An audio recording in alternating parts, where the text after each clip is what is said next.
Questions on timers. Well, yeah. Because we talk about inputs, and then we come over here and I need to call Robert. I'll do this first since the question was asked, so I'm thinking about it.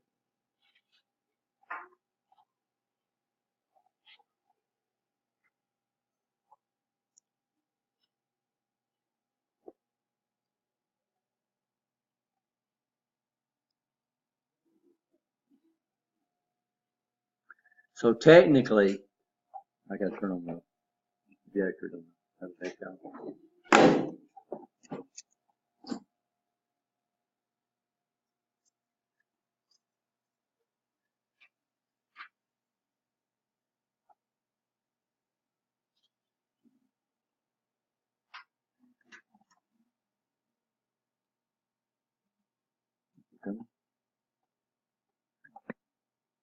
So technically, our timer done.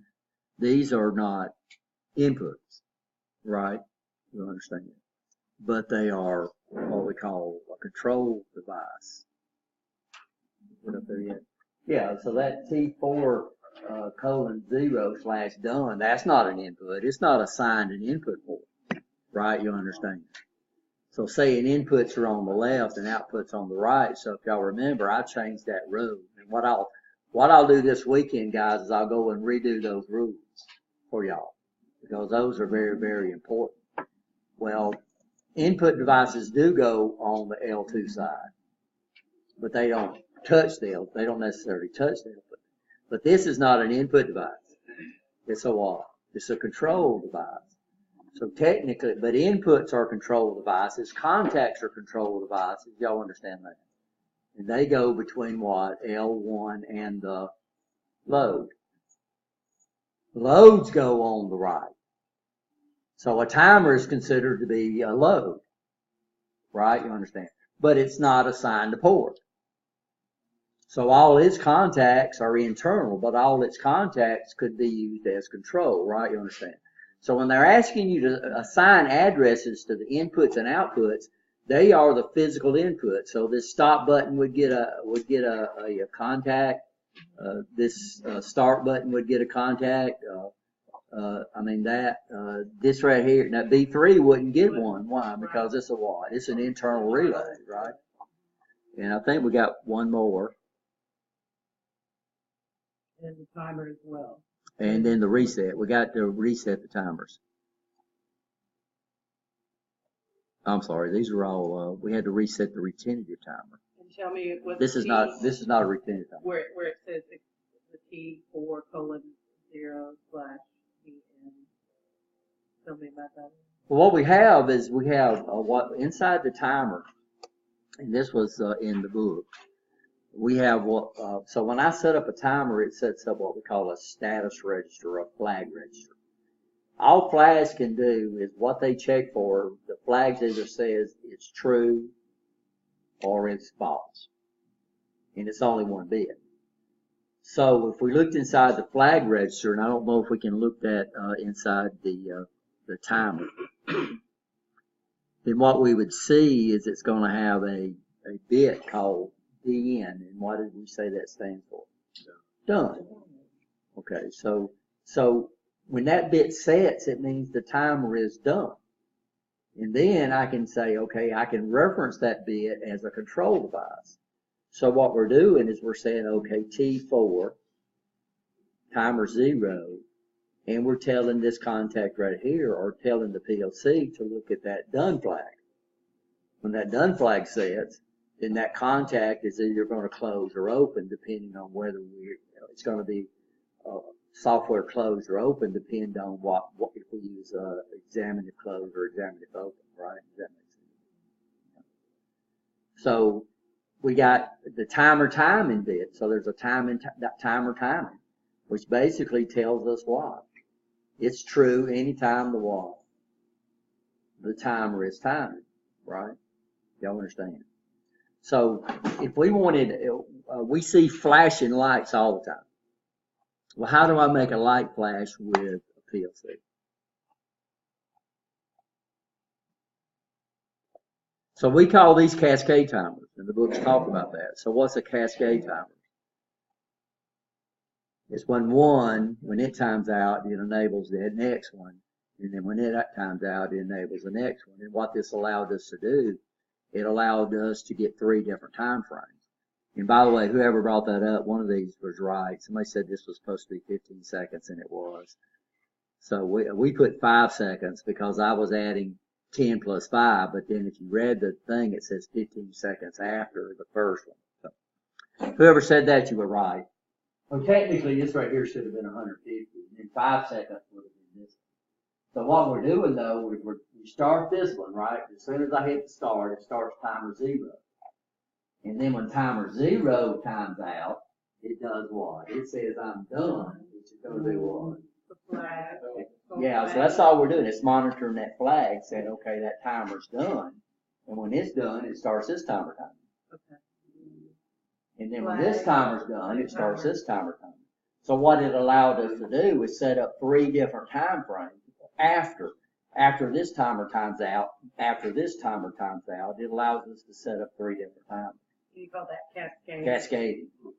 So cascading, anytime we cascade like that, it means what? Sequence. One after the other, they go in sequence. So we can sequence starts motors, right? You understand? And we do this a lot in industry because these big old motors pull a lot of current when we try to start them. But once they get up to speed, they pull what they call their load current, which is about 6 times less than they have when they do what? They start. So you think about a big 100 horsepower motor pulling, 50 amps running, then it'll pull 600 amps when you try to, 300 amps when you try to start it.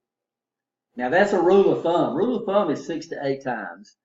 But what they'll do on the nameplate, they put, I don't forget what they call the code. It's called a code.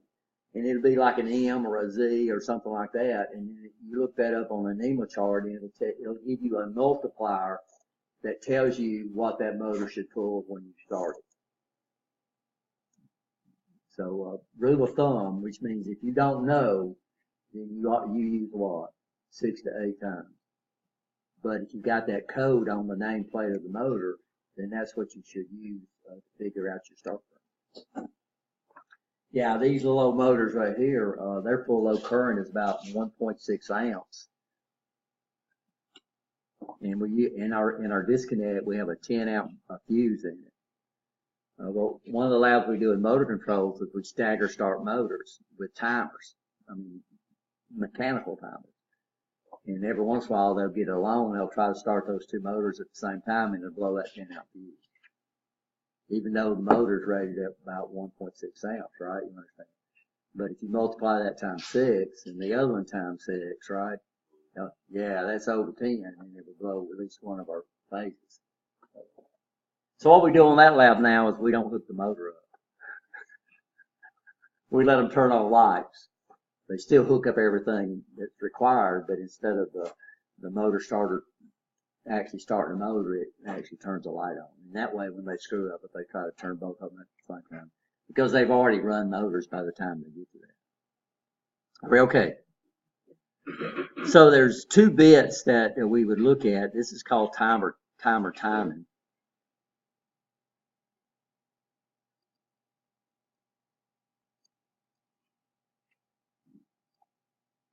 Oops, I think I went by. And then we have another one called timer done, which is the one we're using here. Yes, you can. In fact, I'm sorry. The two to the left. Turn them the opposite. Oh yeah. The 2 on, I'm sorry, split them.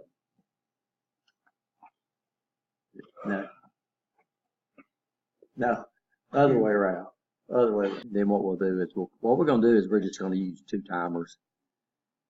And this is called a cross-coupled timer. Cross what? It's called cross-coupled timer.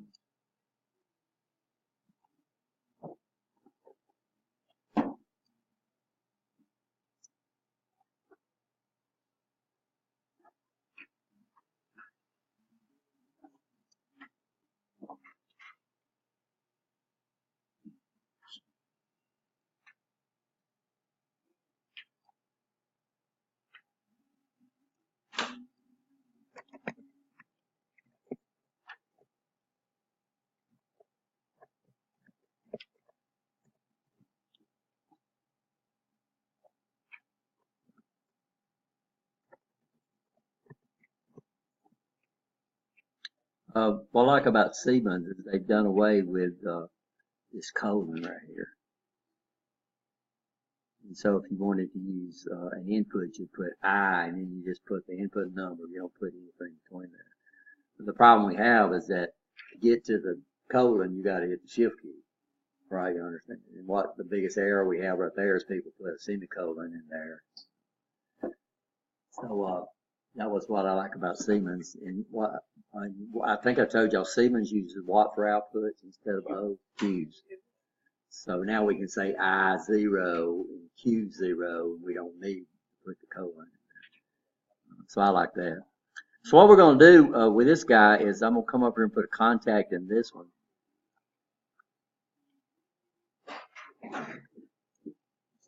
And I'm going to call this timer, I got to give the timer name, so we'll call this, what's our timer register? We can come over here, T4, right? Okay. And then 0. There's no such thing as giving a timer a bit.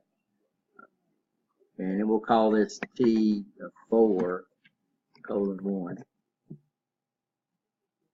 And we got to have a preset. How fast you want the light to flash? 2 seconds. But what I'll do is I'll 1 second on, 1 second off. And so what I'll do is I'll preset this to 1 and I'll preset this to 1. And then what I'm going to do is I'm going to come up here and I'm going to give this, I'm going to call this T4:1 /TT, which is timer timing. So anytime that timer's timing, then what it's going to do, it's going to disable timer 0, right? And then when I come down here, I'm going to do a what? Yeah, I'm going to come over here and I'm going to say T4:, I said that wrong up there. 0 / what? Timer time. Okay. Now you say, well, how can this work? Because when I start scanning, but remember, this thing scans from top to bottom, so that means timer 0 is going to start timing before what? Timer 1. So timer 0 should start up and lock out timer 1, right? You understand? So then we can come up here and put one of our lights to make it flash. Of course, we don't really need it, but we'll do that.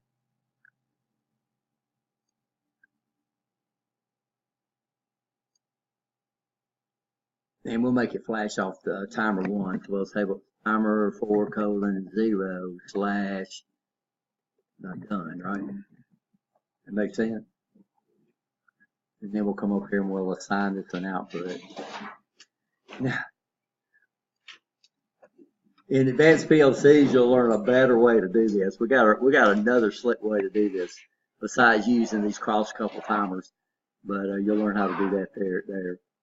So we're going to call this output. And what's our output? What's our first output? What are you on? What? I'm making up stuff, yeah. Oh, okay. I thought he was like reading something. No, I'm just coming up with how I know cross-couple timers work, right? And what we want to do is we want to make a light flash. I know y'all been out there and I like flashing lights, because flashing lights get your attention more than what do steady lights. So when machines are running, they'll either flash an amber light, which say in caution, or they'll flash a red light telling you to do what? Stop. And you see them flash all the time, you know. And like I said, in PLC, in advanced PLCs, since we use this flashing thing so often, surely they're going to do something to make it a little easier, right? And try to do cross-couple timers. So our output, we'll use output 0 / 0, no, output flash 2 / 0. And we'll, of course, we probably need to label our symbols, but we'll go ahead. We're just, so we download it. Then we'll switch to, we'll go online. And we'll switch to one. Now, hopefully, as soon as we start this thing. By the way, Logic Pro, you got to cycle the stop button. for some reason, so it don't pick up that it's a normally close contact. And of course, we're using an examine and closed, so it's closed, so it's true, right? Which confuses people. We'll start it.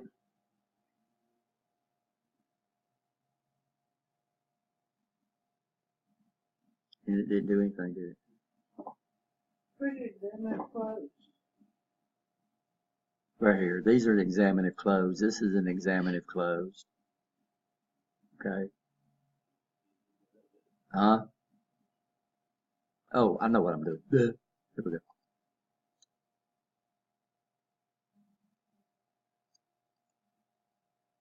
So that's what you was trying to tell me, right?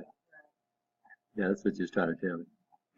Because neither one of them is going to start timing because, there we go.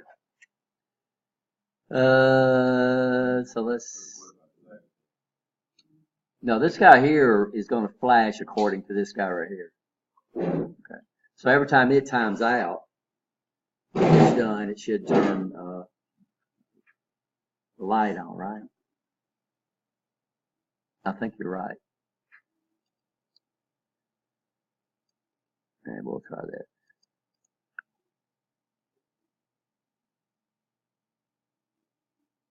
Download. Go online.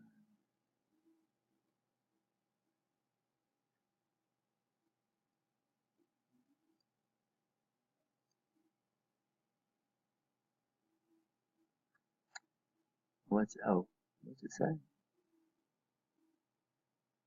Okay.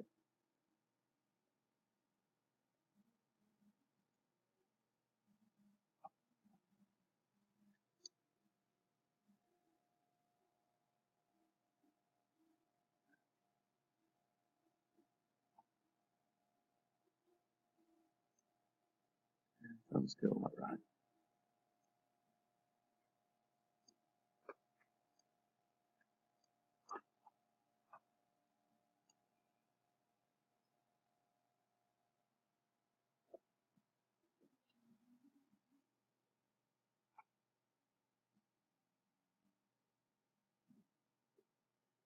Is it in the book? The cross couple timer circuit.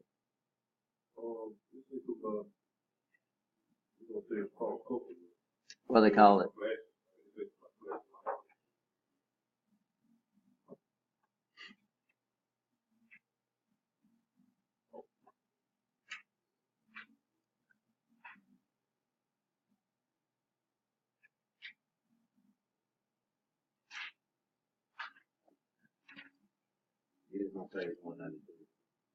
Yeah, I know it's in there.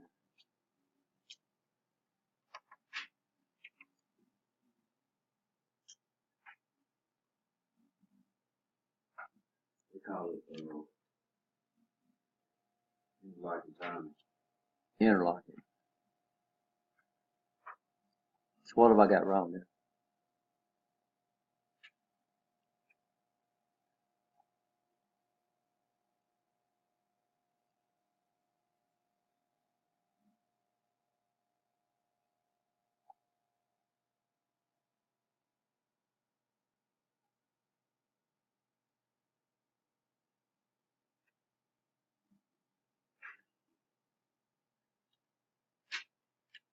Oh, I know what. Y'all let me get by with a bunch of stuff.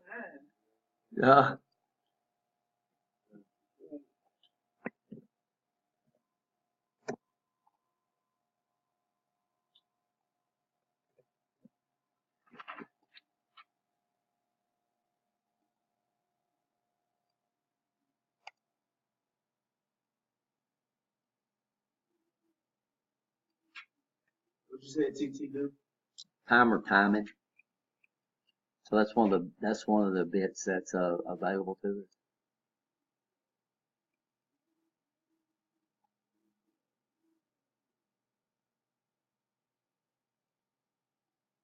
There we go.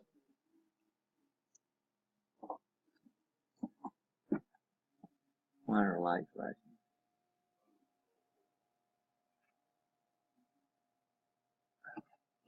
Okay. So the timer done is going off too fast. So what we'll do is we'll come over here and change this to.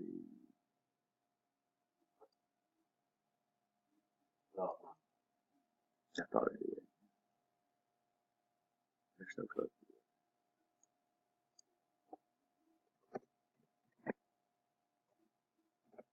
There we go.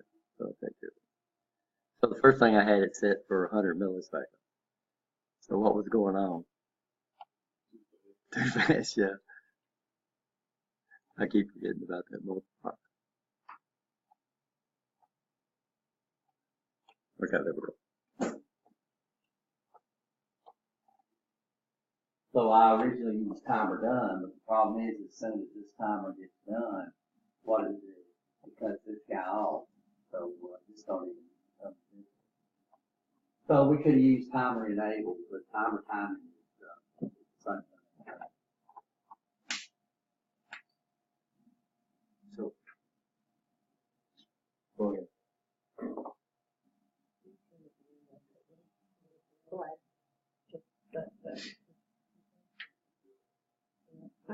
So what the books call it? Cross couple.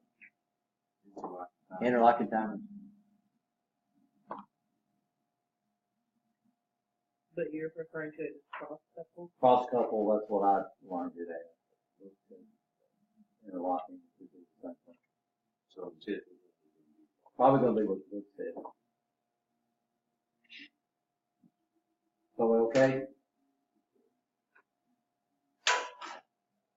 Yes, no. Huh? We could change what we call the duty cycle. So I could come in and make it stay on longer than it's short, right? Just by changing the time, or off longer than it is, depending on how fast you want it to blend.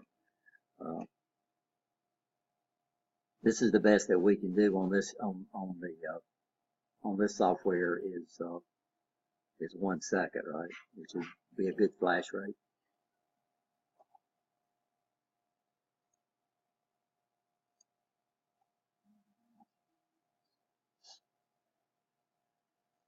So how many of y'all read about counters?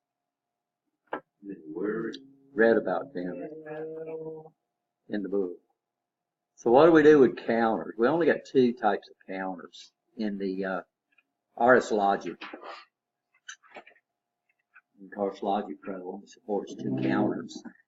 Siemens supports 3 counters. So what's the 2 counters that Allen Bradley or that Logic Pro supports? Double input, single input? Is that what you do? That's not general category. What would we do if we count? We could either count up or count down. Countdown. So that's the 2 categories of counters. Siemens supports an up-down counter. So it would have 2 inputs. If you pulse 1, it would count up. If you pulse the other one, it counts down. With Allen Bradley, well, not Allen Bradley, RS Logics only supports 2 counters, either up counter or down counter. And they're weird. The up counter is easy to understand. The down counter is weird.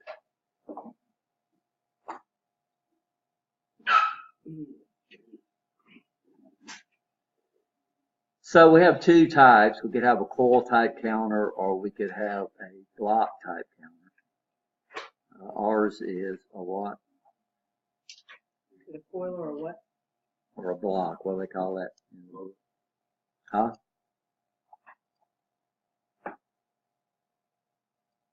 Two types of up-down counters. I should rephrase that.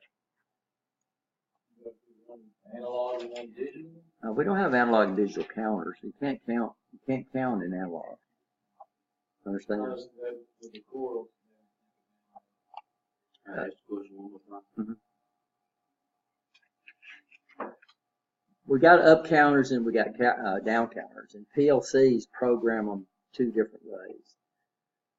So if we come up and look at the Siemens software,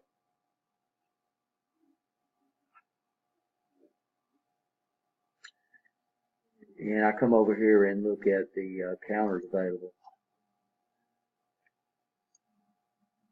and I look at my counters. Did I go past it? Yeah, right here. I got these, which are function blocks. No, I was wrong.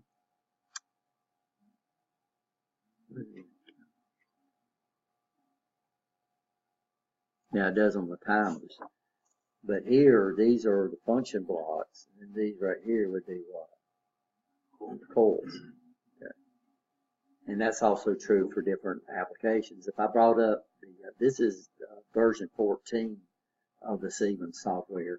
If I brought in the other version we got, I think it's 12, and it's got both counters available to you. Function block counters are also coil counters, right? You understand?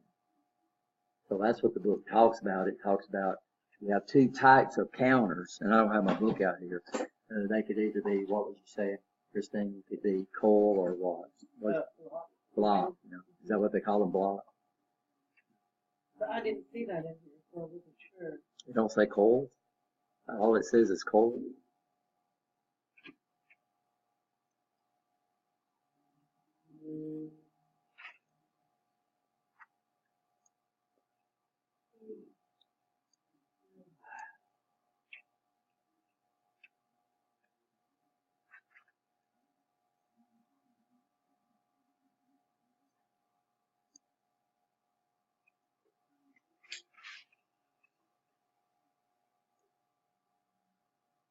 I'll look into PowerPoints. It might be in the PowerPoint.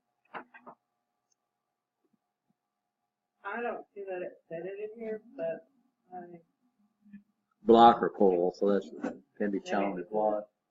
I didn't look at 10. It might Can be shown as block. Block, coil.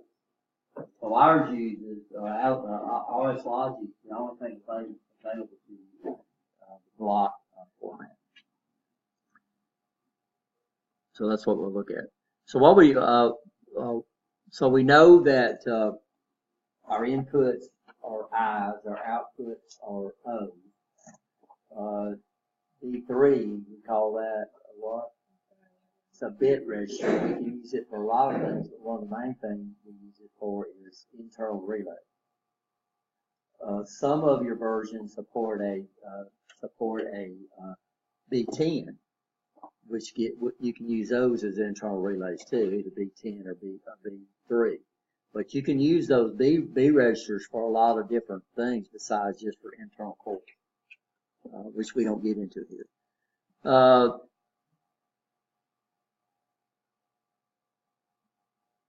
I see now where it actually is in chapter 8, and it speaks to on page 178.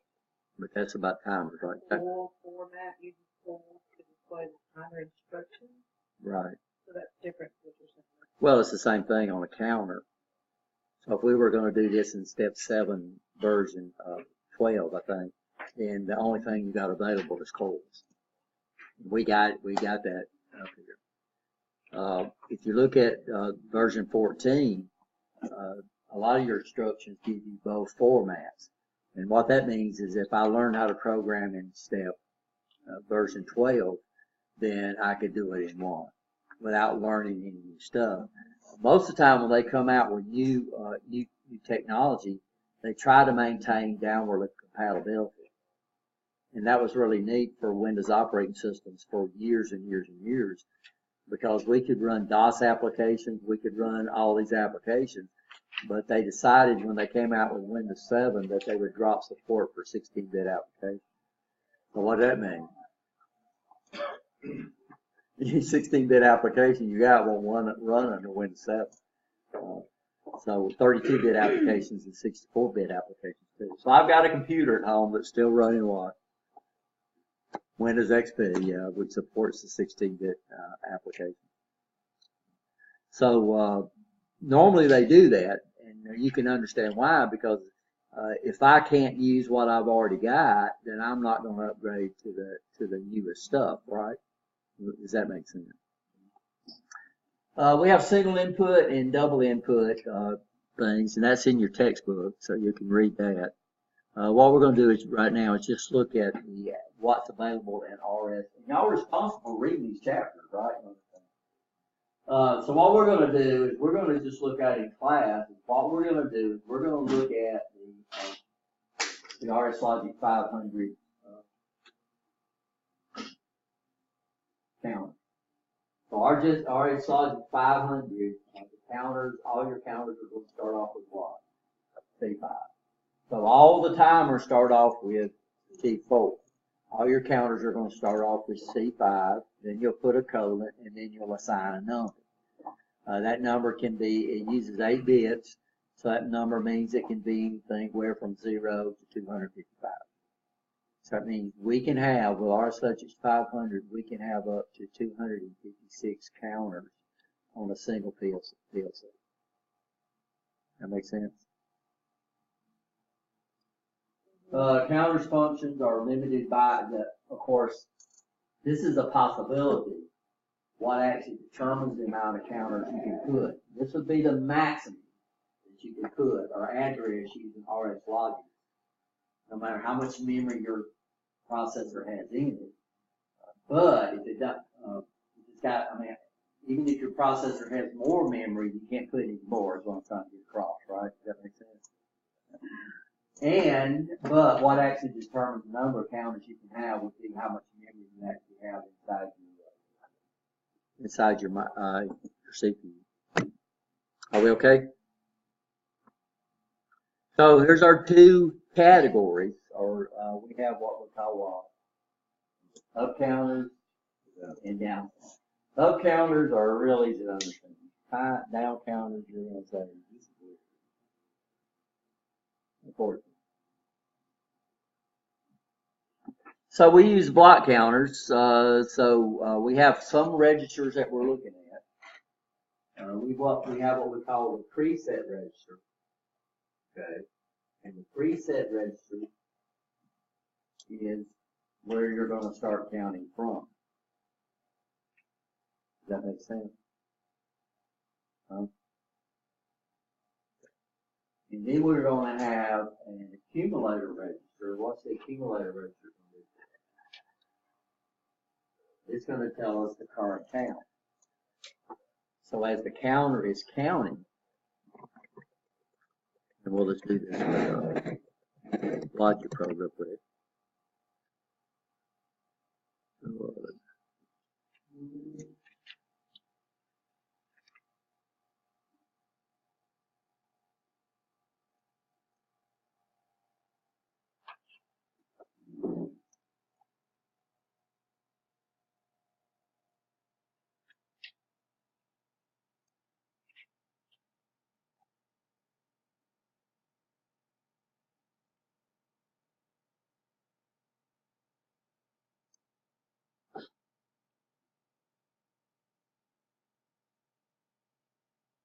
So we'll just put a switch, okay, and then we'll go over to our counters, and we've only got two counters. What are they? CTU, yeah, which is pretty straightforward, right? I'm gonna drag that down. We'll assign this to a push button. I was watching that last night, and I think you can drag that over if you want to. You can drag, you can drag your input to the, so you don't have to type it in. You can drag this over there. Try it. You might can do it, but you can't do it. You can't do it on the PLC. When you're yeah. So we're not. You can't do it. What happens, and this is what I love about the new TIA software. You can literally put the PLC up there, and you can do that. You can say input 1, and you can drag it down, but you can't do that in RS Logic.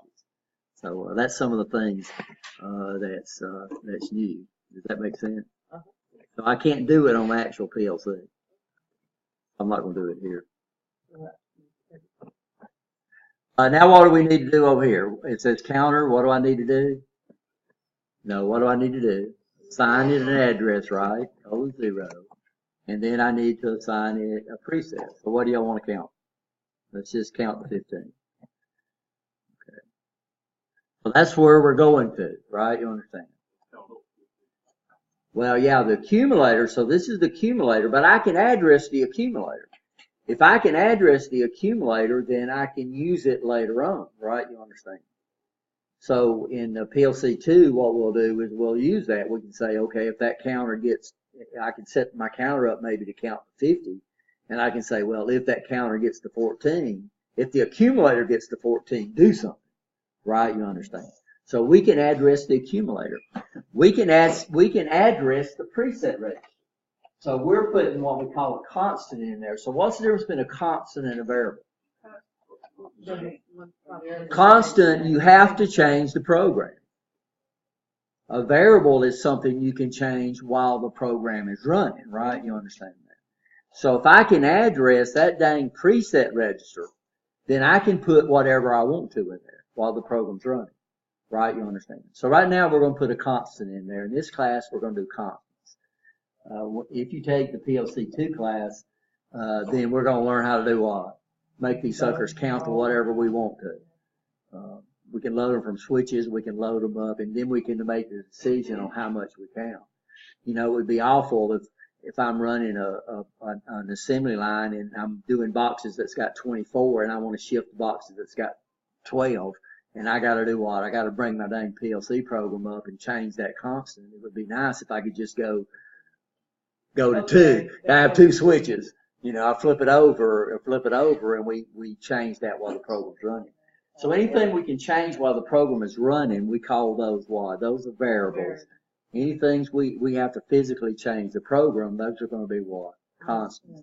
Yeah. So we'll go ahead and download this. You gotta count. Your counter counts in seconds. Your counter counts in counts.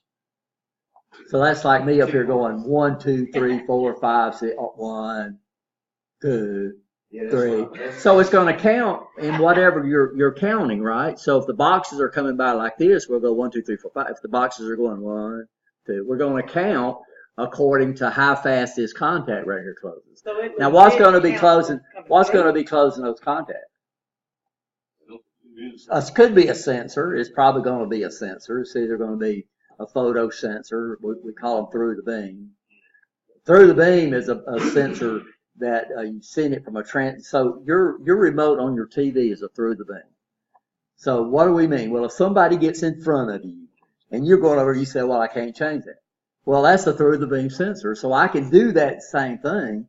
And that's what this little thing is right here, is a through the beam sensor. So every time one of these things come back like this, it's going to do what? It's going to trigger something. It could be a counter, or it could be a timer, or it could be.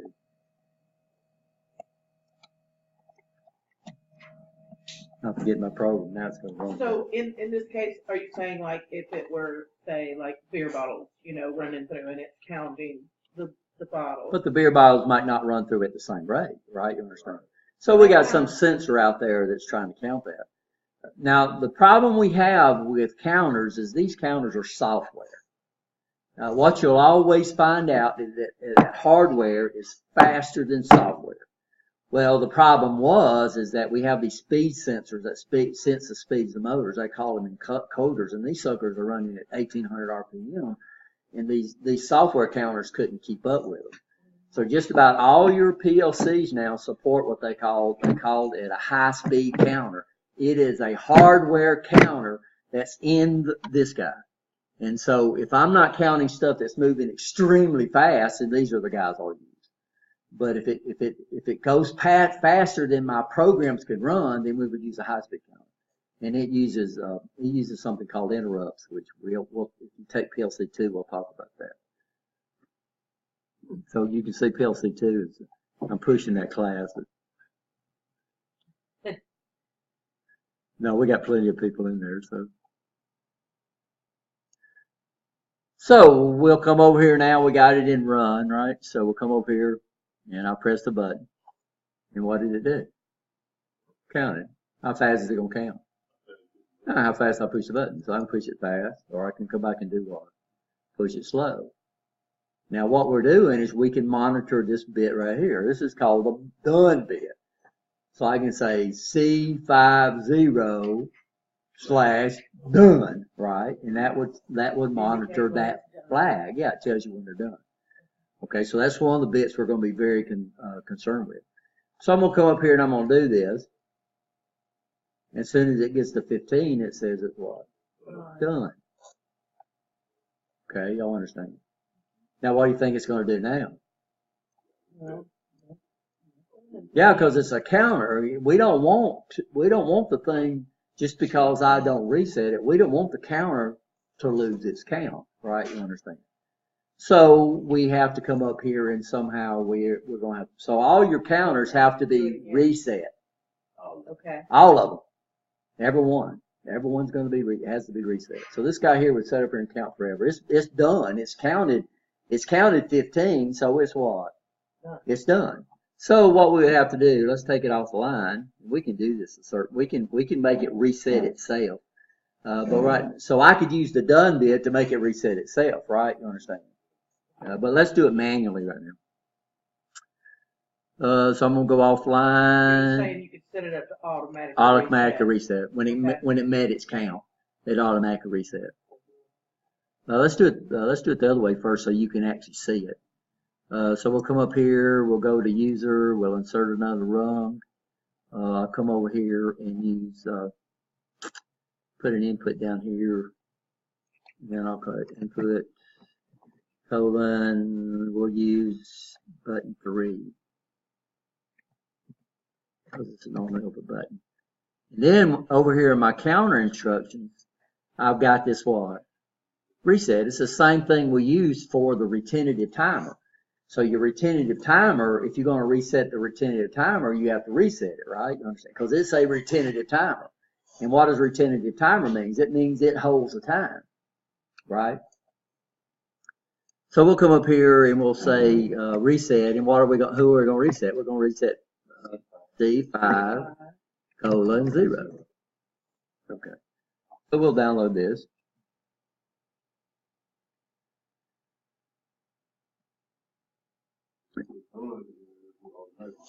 Yeah, if you let the done reset it, then you'll do it automatically. But what you usually have to do is you have to put one more count in there than what you want to do, because what will happen is it'll reset. So it all depends on, and we'll look at that. When you say put it in the done, what do you mean? We could use the done to reset the counter. And it won't take long. Let's do it this way first. So I'm going to come up here and I'm going to go ahead and reset the counter. So I'm using what? 2. I'm using 3. Okay. So we reset the counter and it went what? Back to 0. And then we can come up here, we can pulse this. And every time it gets to 15, right? Okay. Then it's going to get a what? Done. And then I can reset it. Well, what I'm going to do, let's go offline right here. Now, to reset the counter, you got to use the reset, right? You got to deliberately do the reset. But what I'm going to do is I'm going to come up here and change this to counter 5 colon 0 / done. Okay. And then we'll download it. Yeah, we still have to reset it. But what it's going to do now, if you want that counter to go back to 0, you have to reset it. But now it's going to do what? It's going to reset itself. So it's triggered by this guy right here, right? Well, by that, but I'm looking at it and that's kind of like the ordering.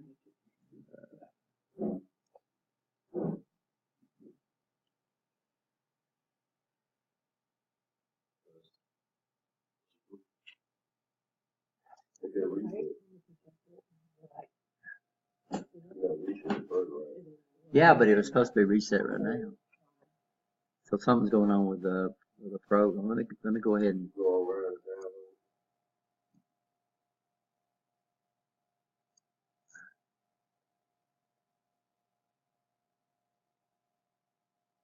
So we're in run now. So yeah, so here we go. We're gonna go so our count's 1, 2, 3, 4. So watch what it does now. In fact, the software can't even keep up with me. The simulation. Okay, so what did it do? Notice we lost 0. Because it well, it went back to 1. It's not going to go back to 0. Because it's resetting and at the same time it's counting, right? You understand?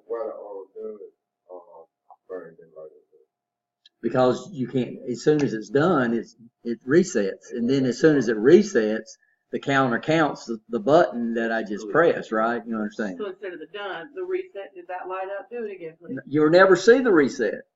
You will never see it because the instant it happens, it's triggered and it's done. You'll never see it light.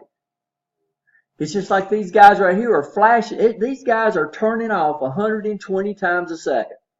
These lights are right here. They're literally turning off. But our eyes don't see that, right? You understand? So if I flash a light and I don't flash it long enough for my eyes, for my brain to comprehend it, we'll never see it, right? So a while ago when those things was flashing, we never saw the light come on because the light was flashing so fast we couldn't see it, right? People don't understand that. These suckers are flash. They literally are turning off 120 times a second. These fluorescent light bulbs are. And that's why when you snap a picture, most of the time they turn out yellow because your camera sees it don't see what we see. And that's why shirts look different in the sunlight than they do in here. Have you ever noticed that? So what? You'll never see it, but you'll see it go back to 1. So what's happening? It went back to 1. See that? But you never saw that. Why? No, but I saw that last. Do it one more time. Y'all keep an eye on it. No, done is flash, they enable flash. Yeah, but that's enabled. That's a. The done ain't gonna flash at all. Nothing else flash. Okay. But so what I did though is I lost that count, right? You understand? So if I'm going to reset itself, then I would have to set this to get a true count of 15. I would set it 1 higher because we never count to 0. Everybody understand it? But this is real neat. It resets itself. But we can reset it by anything, right? You understand that? But it's not going to lose, and then the done stays true all the time. Are we okay? I got a question. You asked us to, like you say, count something on the test. We just count to 20. What you want us to do? 20 is that, or 21. Like on this counter, you just have to set it 1 higher. Only if you reset itself. Okay. So if I use a reset button, you determine when it resets. But we use this quite often, but everybody's got to understand we lose, if we reset with the counter, we lose 0. So it's not going to count from 15 down to 0, it's going to count from 15, and it's going to do what? It's going to go back to 1. Everybody understand that? I'll take a break. 5 minutes. So with 4 bits of binary, I can have 16 combinations, right? 9, 10, 11, 12, 13, 14, 15. I'm sorry it's crooked. And I had to keep it smaller because I learned that. So what could we use as a sign bit? Now look at these. All these numbers have what? 0. All these numbers have 1. So let's say I come up here and let's say we split them. And I say if the most significant bit is set, that's going to indicate the number's minus. If the most significant bit is cleared, it's going to be the number is positive. The problem is that 0 has no sign and it eats up one of your positive numbers, right? You understand?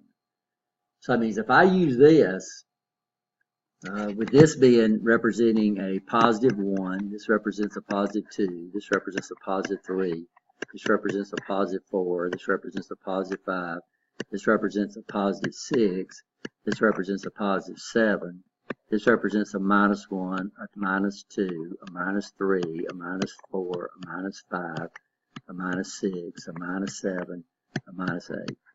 So notice we have 8 negative combinations. And we've only got 7 positive combinations. 0 has no sign. But it eats up one of your positive combinations. So notice here, when we talk about using 16 bits, it says so that would be a 7. So that would be 0. If we would look at that most significant nibble, it's going to be this. right? Yeah, I'm sorry. Let me go.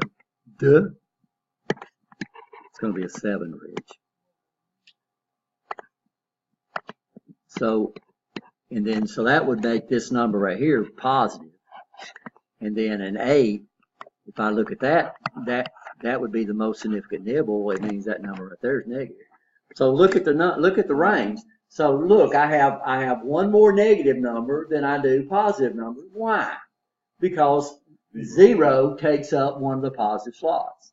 So that's how you know. Yeah, so that it's negative. 65,536, I divide it by 2, which would give me 32,768 different combinations. And then I say, well, I'll only have 32,767 positive numbers and 32,768 negative numbers. Why? Because 0 ate up one of your positive spots. Now notice this is kind of strange. So up here I numbered down, up here I numbered up. Now this is 2's complement. We're not going to tell you how to do that. But let's say I wanted to subtract. Let's say I wanted to subtract 5 plus and minus 3. Well, what you find out is computers can't subtract. All they can do is add. But when they see that bit, they see that if they say I'm dealing with signed numbers, then what they do is they interpret this as what? A negative number. So how do we add by addition? So I'm going to come up here. This would be a plus 3. And what did I say I want to subtract from it? 5. Well, I come up with a negative number. Let's subtract something that don't come up with a negative number. So I'm going to put a minus 2. And my answer I'm going to keep in it. So what is 3 minus 2? 1. Okay, so that would be 1 plus 0 is 1. 1 plus 0 is 0 with a carry 1. 1 plus 0 is 0 with a carry 1. 1 plus 1 is 0 with a carry 1. And I just ignore the carry out of the 4 bits. And it came up and gave me a positive 1. Whether you understand it or not. So 2's complement allows us to subtract by addition because it's signed numbers. So how do you subtract signed numbers? Well, if the top number is negative and the bottom number is positive, you just subtract them, right? If they don't have the same signs, you change the sign and then add. So no matter what you do in signed numbers, what's the rules of signed numbers? If they're unlike signs, you just do what? You just yeah, and if it's unlike numbers, you just subtract or add, right? If they're like sign numbers, you do what? You change the sign and add them anyway. So that means I can do sign math, which is pretty neat. So We do one more like that. sure, what do you want to subtract? But let's come up with a negative value. So let's say I'm going to come up here and I'm going to take a positive 4. So this represents a positive 4. And let's say I want to subtract from it a negative 7. Okay, so I would come up here and I would say 0 plus. Yeah, we always add. So we're adding. But it's taking care of the sign for us. So supposedly this should come up to be negative, right? So this represents a what? A positive 4. And this represents a what? Negative 7. So we should come up and get a negative 3. So this right here would be what? 1. This right here would be 0. That would be 1. That would be 1. Oh my goodness. That's the code for a negative 3. Huh? Slick. And this is called 2's complement, which is really neat, and you'll learn about it if you take digital. But what this does is this allows us to use signed numbers now. But what happens as soon as I use signed numbers, we sacrifice half. We split them, right? You understand? So like I said, this is 16 bits. 16 bits, I have 65,536 combinations, whether you understand it or not. Why do we have one more negative combination than we do positive combinations? Yeah, we lose one of our positive combinations because of 0. And that's why so that says, okay, when I start dealing with counters are going to have to represent down counters are going to have to represent negative numbers, right? You understand? And this is what gets people screwed up. And that's why we split them like that. Is there these negative numbers that you use? Is there? I'm trying to see some sort of pattern or logic. Is there like a list, like there's great? Well, what you do, we have several methods we can get the two's complement number. First of all, we write down what we represent in binary, with the most significant bit always set to a 0, so we'd stay in our range. So we could come over here and let's say I wanted to convert a 5 to a -5. Well, the first thing they say, this is the way they teach. They say, first of all, we take the complement of it. Complement means you just invert it. And then they say we add 1. Then I would say 1, 1, 0, 1. So this would be a +5, and this is the way 5 would be represented as a negative number. And that's why they call it the 2's complement. So the 2's complement originally was to do what? Take the 1's complement, which means invert it, and then do what? Then add 1 to it. And that would give you the negative number. So you start off with the binary equivalent of the positive number. And if you wanted to convert it back to the positive equivalent, you'd take the 2's complement. So I'd come back here and I would invert everything. And then I would come back and I would add 1 to it. And that would come back and give me the positive equivalent. So you can go back and forth like that. Now, this was discovered by one of my students, and it was so neat. He realized that you could come in and you could, and this is so neat, and you could just invert everything past the first one. So I'd start writing, then I'd write 1, and then I would come over here and I would start inverting. And then you would flip it between, So this right here would be a negative what? Where's that guy at? This right here would be a -6. This right here would be a +6. So that was so neat. I don't know how he figured that out. I don't know if he looked it up on the internet or something, but after then, that's the way I do it. So you start from the right, and then just do what? Invert everything past the first one. That'll give you what we call, that'll take the 2's complement of a number. So if you take the 2's complement of a number, if it's negative, it will convert it to its positive equivalent. If it's positive, it will convert it to its negative equivalent. Now, why do we need to do that? Well, by George, guys, I don't know what these things are. Right? You understand? So, before I could get a feel of the weight of the number, I'm going to have to get the dang thing positive, right? You understand? Convert it to its positive equivalent, but it's always going to have that 0 out there. So we're still going to sacrifice that bit up there. So that means no matter how big the number is, if it's a 16-bit number and we're using signed math, 1, 2, 3, 4, 1, 2, 3, 4, 1, 2, 3, 4, 1, 2, 3, 4, 1, 2, 3, 4, 5, 6, 7, 8, 9, 10, 11, 12, 13. The number, I know this number right here is negative if we're dealing with signed numbers. If we're dealing with unsigned numbers, we don't care. We get the whole combinations, because if we're dealing with unsigned numbers, we assume that every number is positive. We call that the absolute value. So the absolute value of a number is always positive. Y'all understand that? But if I'm dealing with signed numbers, if I say, okay, I'm signed numbers, and it's you that determines whether you're dealing with in a computer, it's you that determines whether you're dealing with signed numbers or unsigned numbers, or the computer itself. It's the operating system. So in your calculator's binary. But if you hit that change sign key, then that calculator converts that to 2's complement, right? You understand that? The calculator does that for you.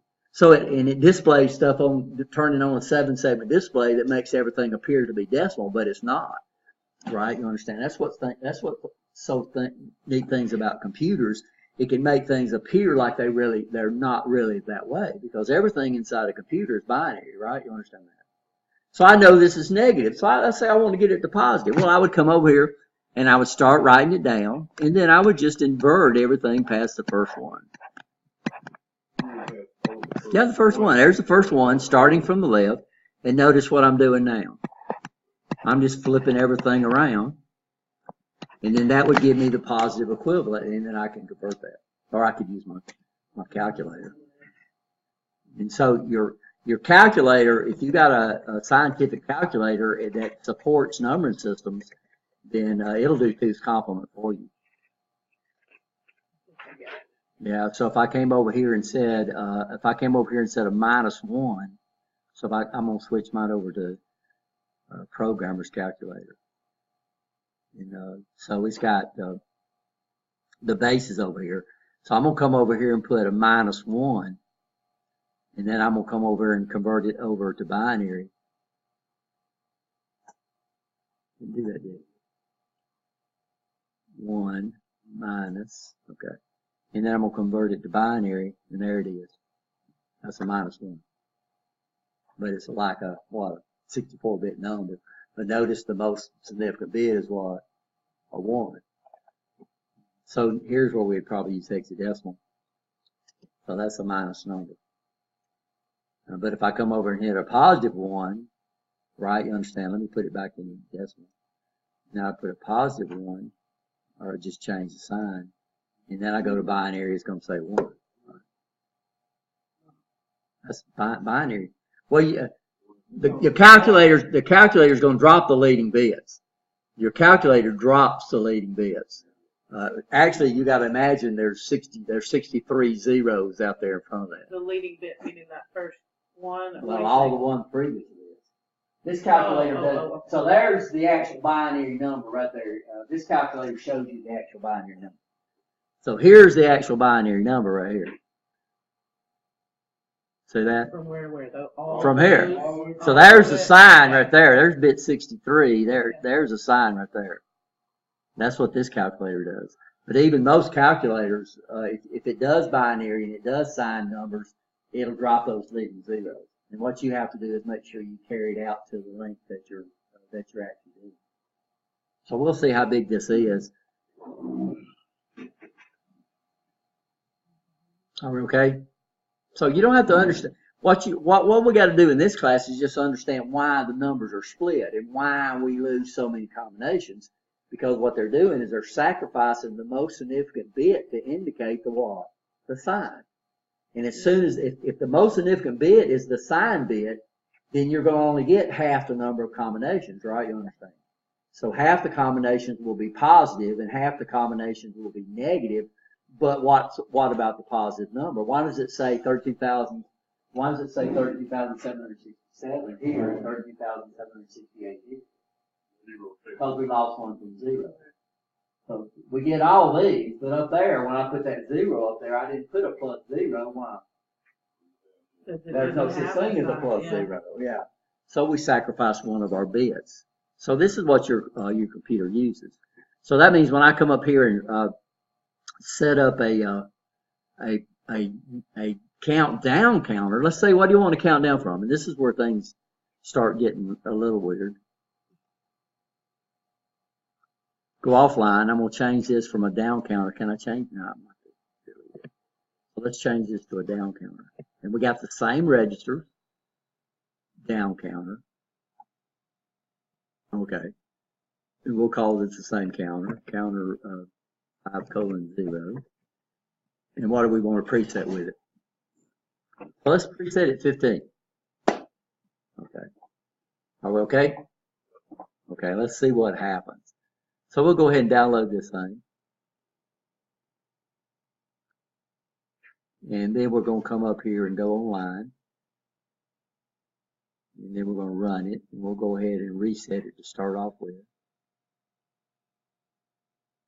Oops, 2 resets for each. Okay, let's see what happens. So here comes my count. I'm counting with 1. What do you notice? So how long will I have to count before it gets done? I'll have to count all the way through 32,700 and then plus 15, right?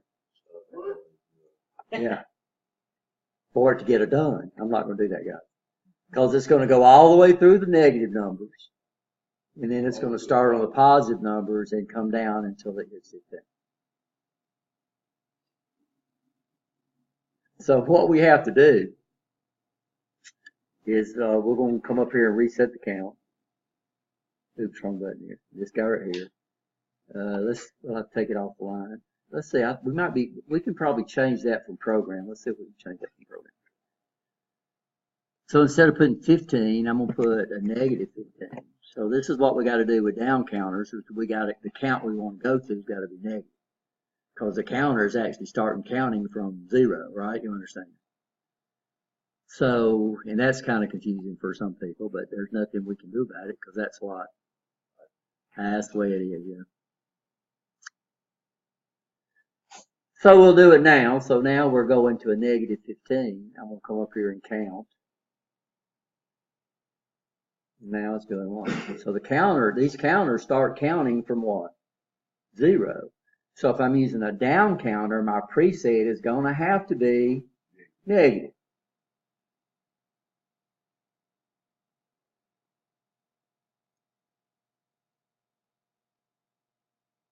Now, what's another thing you notice?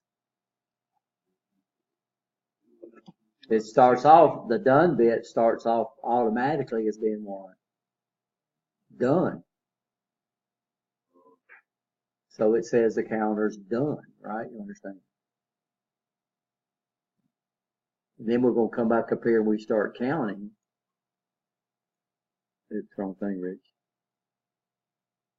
So on the down counter, it's done. The done goes out when it gets to its preset count.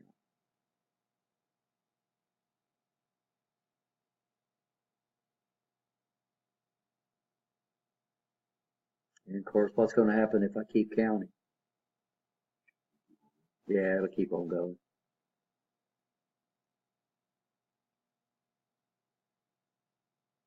Why would you use the down count?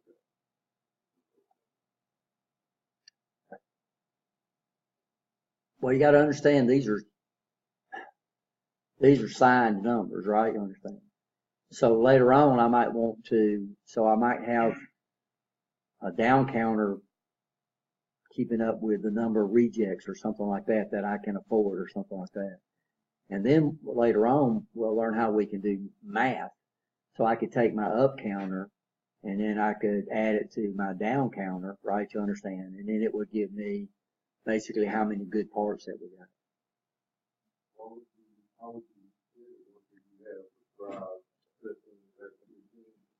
I would come over here and I can either reset it. I can reset it right here. So right now, the way we have it set up to reset is we have it set up to reset with, we have to reset the counters with the reset instruction. You have to, right? You understand that? You got to reset those counters for the RS Logic. I'd have to look and see on the Siemens how it resets its counter. But on RS Logics, the only way you're going to reset a counter is to use the reset instruction.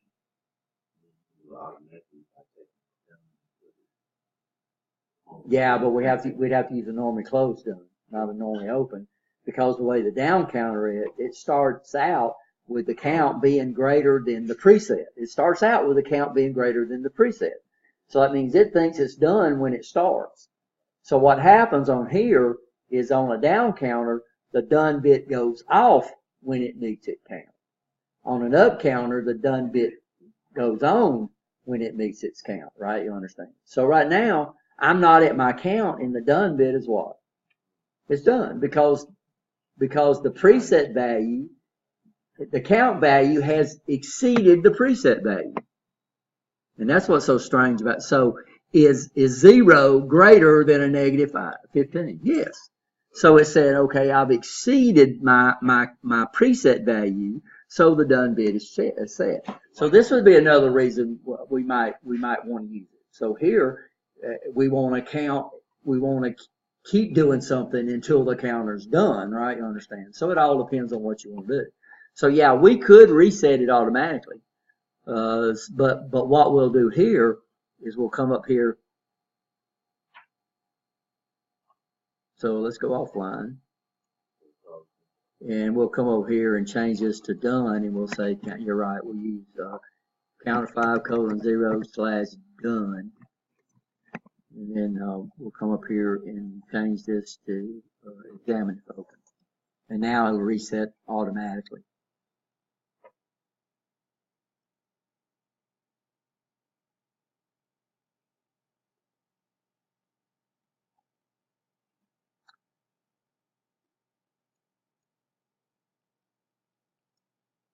So down counters, you start with a negative number, right? You understand? Yeah. and it starts off done because the preset value is going to be greater than the count value, right? I'm sorry, the accumulated value is going to be greater than the count value. And here it comes, and what did it do? It automatically reset, right? Of course, we're still going to lose that 0. So you might have to still, if you want to get the correct number of counts, you might have to increase your count by 1 if you're going to automatically reset it. Say something about C4s earlier, or just C4s.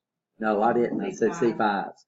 T4? T4. Yeah, T4s. I might I have. heard you say C4. Yeah, I might have. T4s are what? Timers. C4s are. C5. I'm sorry. You got me thinking that. C5s are what? Counters. And how many counters can we? What's the maximum we could possibly have? 256, right? But that's going to be 0 through 255. Everybody understand that? What actually determines how many you can have? How much memory you have inside your PLC. And of course, the more memory you buy, the more expensive it is. Unfortunately, originally your fixed PLCs came with a certain amount of memory, and that's where you go to different model numbers of the PLC. A lot of your PLCs now, it's not on this one. This is a little older. This is pretty new. But if we look at the Siemens PLCs, it's got a little slot you can put a SIM card into and do what? You add more memory. But you got to format it. You got to format it for Siemens. So you just can't. So it's like you have a SIM card in your camera, or you might not necessarily be, or in your phone. Might not necessarily be able to take it out. Well, you can't take it out and put it in an Android form because they're what? They're formatted different. So can we cascade counters? Yeah. So what we would do, we would let one counter feed the next counter. So when it went done, it might come up and do what? So we can cascade them. So whether you understand the sign exactly how to get 2's complement or not, now you understand why we come up with these weird ranges, right? So Alan Bradley uses a block format. And I think the step 7, version 12, I think it uses coil. Does it look different when you say block? I understand they're two different, but how does it look there? Well, the coil method looks like a coil, but it's going to have a counter in it. I may have guessed earlier. Cascade is like in series. Yeah, well, when you let one, it's not in series. When we say series, we mean they'd be on the same run. So what you do is you have this timer and timers. This timer, when it's through, it starts to what, like we did in our lab. So those labs were in 8-2. Those timers were cascaded. Okay. So what we had is when this timer timed out, what did it do? Started the next one, and when this timer timed out, it started the next one. We can do the same thing with counter. So when this counter gets done, what could it do? It could start another counter, right? Understand? And this counter could start that counter. So we can cascade these counters, just like we do the timer. Now there's no cross-coupled counters that I know of. And the only thing we use those cross-coupled timers for is to set it up, an oscillation, right? Back and forth, back and forth, back and forth. I was trying to see,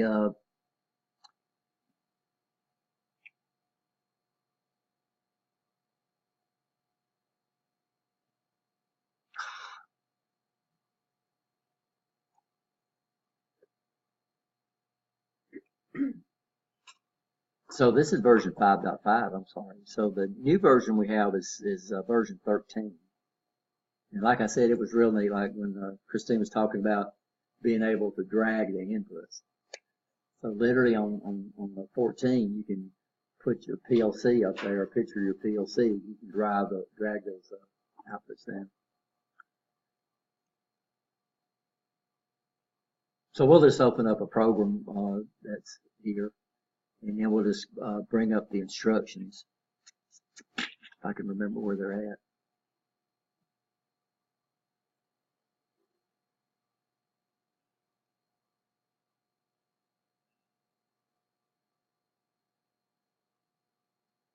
By the way, this guy comes up and starts off with what they call STL programming, which is sequence text programming, which is weird. So here's our counters here. So these are block type counters, and then these right here are what? Yeah, these are coil type counters. No, they work the same. It's just that where do you specify the information? So what we would do on this counter is it comes up as a coil. Okay, and then of course what we would do here is we would specify probably the number of counts. I'd have to go and look and see how we address these. But somehow we're going to have to specify what we want the thing to count to, right? You understand? These things come up with a coil, so what we would do if I wanted to come up and see when this counter finishes counting and it hits its preset, then I would just use the counter up. I would use that address for that counter, right? You understand? So what I'd have to do here is I'd have to do what? I'd have to figure out how to address these inside the Siemens, and I really don't know. I'd have to go back and look. Like I said, this is not the language I understand, but I know it does the same thing. So all I'd have to do if I wanted to go from the Allen Bradley CPUs over to any CPUs, I know they have inputs, I know they have outputs, I know they have timers, I know how to counters. So the first thing I would need to do is figure out how do they address those things, right? You understand? And I'd have to figure out how do I preset this thing. So I think on this one you have to open up a register and put the preset value in there so you don't actually display it here. Because I think this right here is asking us for an address right there. So I wouldn't know how to address this thing. So we can try it this way.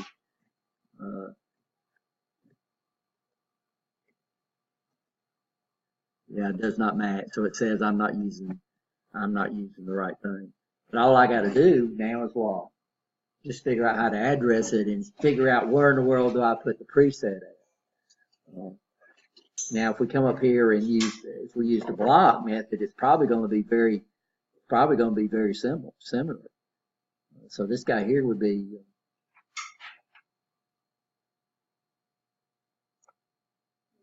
pull it over there.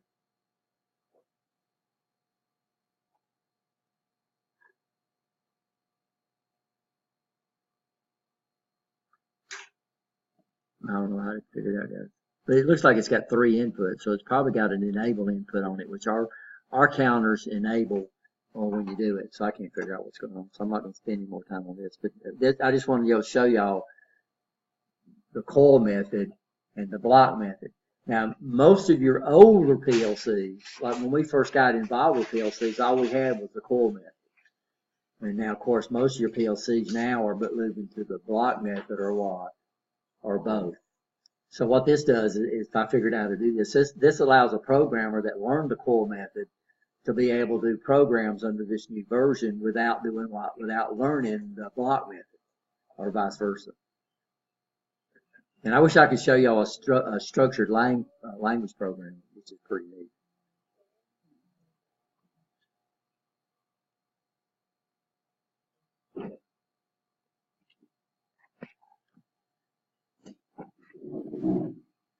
So this would be a count.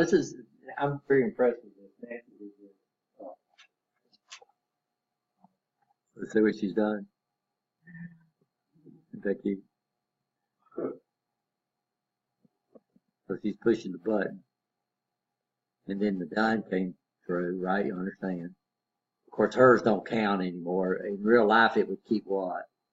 Counting, and then we'd have to come back and do what? Reset it. Okay. Now, down counters, accumulator registers decrement when the state of input is changed. Preset is usually a what? Negative number. When the counter reaches the preset value. Now, that's if I'm using constants.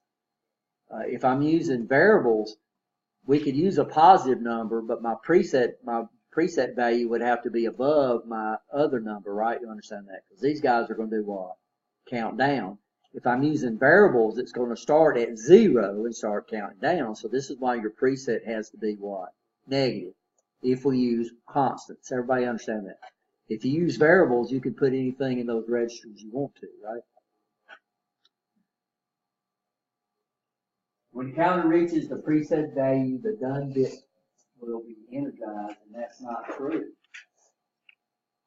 Here's how it works. What's not true? Okay.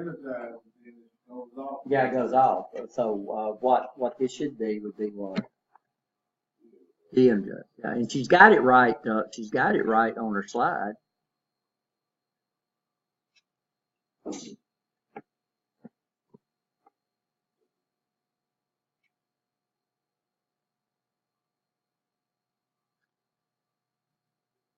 So see, the done is done, right? You understand that? And then it comes up and it starts doing. Oops. Oh, she's not showing the accumulator. She's showing the accumulator over here. That would have been pretty hard to do. And here she's going to 5. And what did she do? She didn't turn her done off. Which would indicate that it starts. So this is 5. This is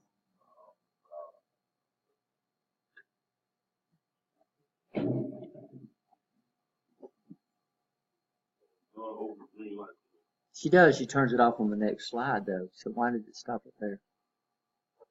Yeah, so she turns it off on this.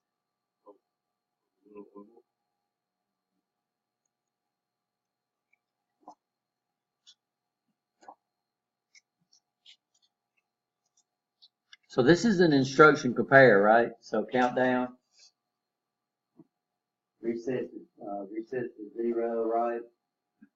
Coil de-energizes when the done coil de-energizes when the accumulator register decrements to what? Preset number. That's not true, right? Did it say that in the book? Done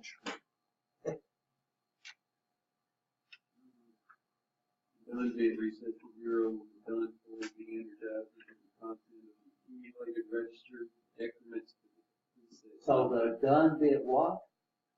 Oh, it does. I'm sorry. There, I didn't see the D. Yeah, the done bit de-energizes when the context of the accumulator register decrements to the what? Yeah, the count up instruction, right? The done bit energizes when the count accumulates the register to the content of the register. So no, I didn't see that. These are our slides that have black. The only thing that I see is, or maybe she does. Yes, she does. I just didn't go far enough. So that's -5, and it hadn't got less than, right? Oh, she does turn it up there. It's done. I like it. No, it's almost done. And some manufacturer operation contents of the entire set. So she's brought up some techniques here, why you're using up and down counters, and this is one of the reasons that we talk about. So these sensors right here we call 3D. And so what it does is it shoots probably infrared, because you can't see these things. It shoots an infrared beam across here, and why we call it 3D beam is because the diodes are going to break the thing. And she's got 2 of these things right here, and she's got parts coming in from this side and parts coming out from that side, and something must happen between the 2. These are called proximity switches. And why proximity? What is proximity? A limit switch is a proximity sensor. But limit switches have been around so long, they have the honor of being called limit switches. So even though a limit switch senses proximity, we don't call it a proximity sensor. Proximity is like a locator. Yeah, it's locator. So now when we talk about so in the trade, when we say proximity switches, we're talking about solid state devices, electronic devices, like these light sensors, like inductive sensors, like that sensor over there the other day when I put my metal up there. That was a metal detector. Well, that would be considered a proximity sensor because it's electronic, right? You understand? So even though limit switches are proximity sensors, they have the right to be called what? It's just like DOS. Just about all our operating systems are DIS operating systems. But we call them Windows and that kind of stuff because there's only one operating system that got the privilege of being called what? DOS, and that was that first guy that came back in the 70s, right? With a level switch, like a high level, low level switch, be a proximity switch? No, we call those level detectors. So level detectors have their own, it depends on what I'm using. So a level detector would be like a float. But then we have other level detectors we call like ultrasonics. We use a lot of ultrasonics. Those are solid state sensors. So those would have a solid state sensor symbol. So normally, and I'll give, and I need to do this for y'all guys. So solid state sensors are going to be inside a square. And then what they're going to do is they're going to have a triangle up here in the top. So if you ever see that on a PLC, it means solid state. And then what they'll do down at the bottom, they'll put a little, they'll add a little more to it, indicating what type of sensor it is. So this sensor, what we would do, we would probably come up here, they'd put a little symbol for a light emitting diode. And then they would come up and they would put the wires. These two wires are the power wires. So the one on top would be plus, it would be minus DC. And then this right here would be the output of the sensor. Now, depending on whether it's a sinking sensor or a sourcing sensor, so an NPN sensor would be a sinking sensor and a PNT would be a sourcing sensor. We've already talked about that. But the wiring is exactly the same. So, and it's brown. Brown's the power, blue's the ground, black's the frequency.